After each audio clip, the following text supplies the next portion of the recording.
Hello everyone, today we are going to revisit the T-Motor Feather and give T-Motor an idea of what they can do with what they've got, maybe changing the carbon just a touch and make what I think is a better quad.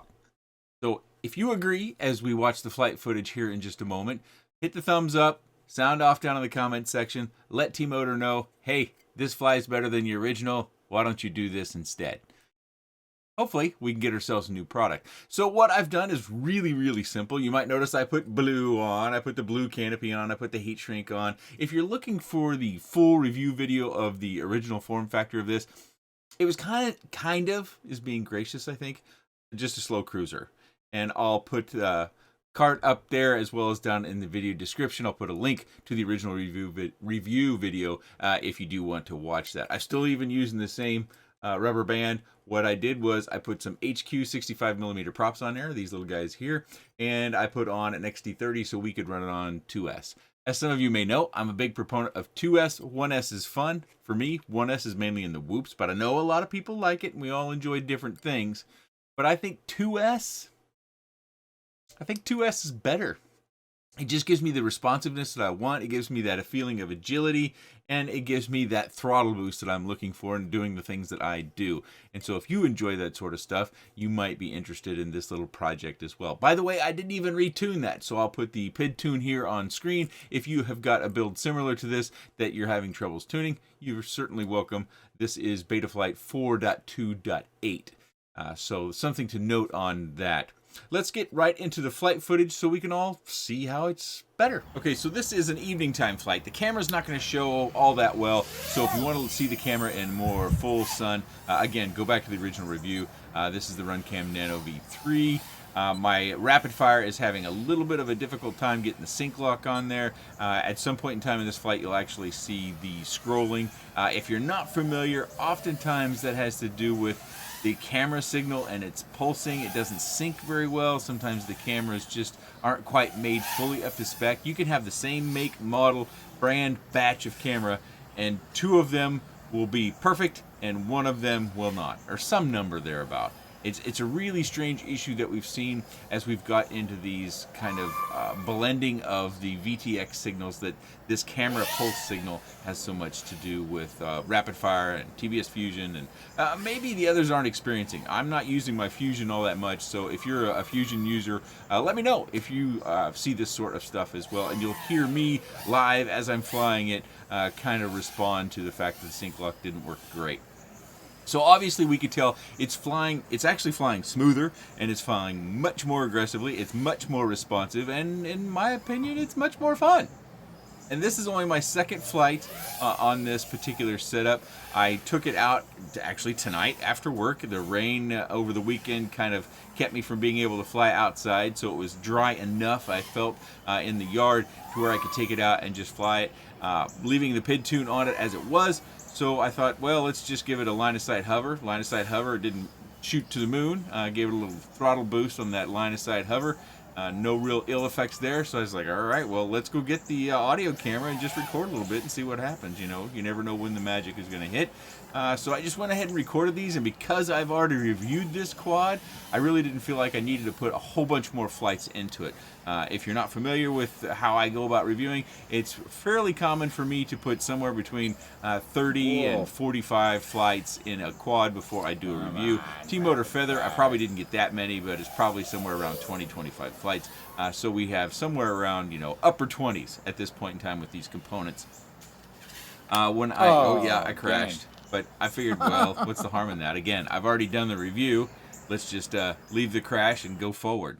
Fast forward through all this footage, which I know some people hate. We reset on the table, and we're going to finish out this battery. But it's going to go for a while. This flight goes over 4 minutes. It's on a 450 milliamp 2S battery, and that's what I found. On the two batteries I flew, two different G&B batteries that I got, I think it was 413 and then this flight.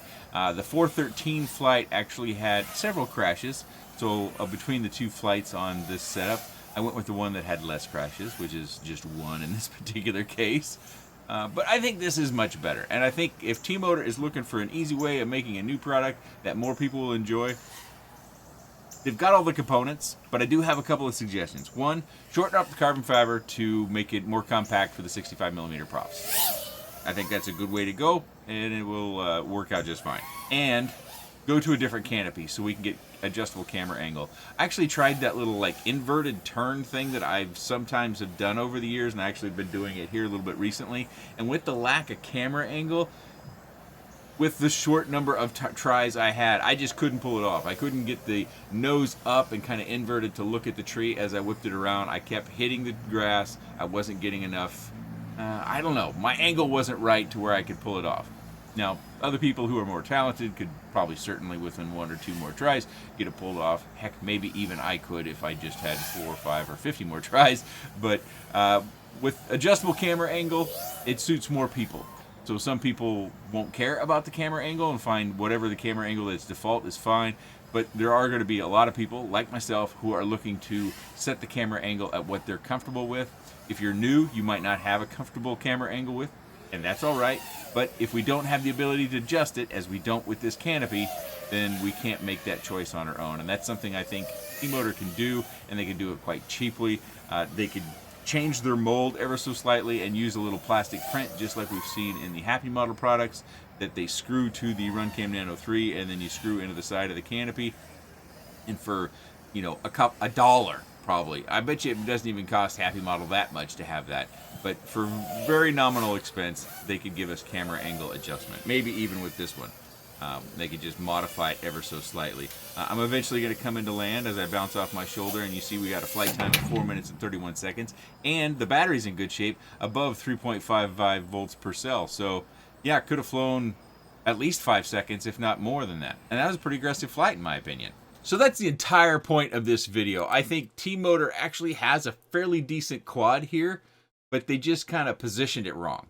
Now, I know some people really like the fact that that really quiet quad was in the previous video, but this one is a lot more fun to fly. So T-Motor, I think you can shorten the carbon fiber just a touch for 65mm props, or if you want to run 2-inch props on this, I think it would be fine. I tested it on 65mm because we got so much arm here, and then change the canopy a little bit to where we can get some adjustable camera angle. I know it's probably not what you want to do, but it can be done, and I think it can be done fairly simply. If you have any tips you'd like to give T-Motor on what you would like to see out of this or any other micro quads they might be making or thinking about making, or maybe you can spur them to make, leave that down in the comment section below. I will link this again just down in the video description if you are interested.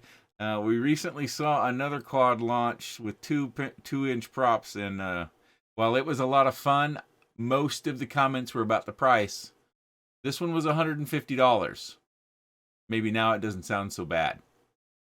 Maybe. If you have any comments, questions, suggestions, or otherwise, please let me know in the comment section below. I appreciate your time. Thanks for watching.